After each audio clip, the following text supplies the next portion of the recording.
Tedder বন্ধুরা কেমন আছেন? আশা করি ভালো আছেন।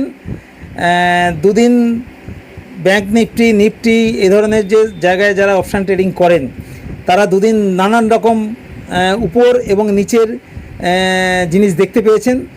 যেদিনকে এক্সিট পোল রেজাল্ট আউট হয় সেদিনকে 2000 পয়েন্ট ব্যাংক নিফটি উপরে ছিল, নিফটি 1000 পয়েন্ট উপরে ছিল।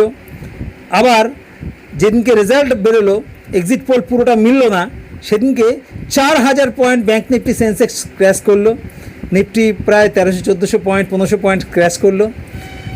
বন্ধুরা যারা ট্রেডিং করেন তাদের এ বিষয়ে মতামত কী, কেন এটা হলো? কারণ বিজেপি গভর্নমেন্ট তৃতীয়বারের জন্য কিন্তু আবার ক্ষমতায় আসছে, আমরা দেখতেই পাচ্ছি। তাহলে এই ক্র্যাশের কারণ কী? ক্র্যাশের কারণ আমার ব্যক্তিগত মনে হয়েছে যে এই ক্র্যাশের পিছনে মেন কারণ হচ্ছে যে এক্সিট পোল।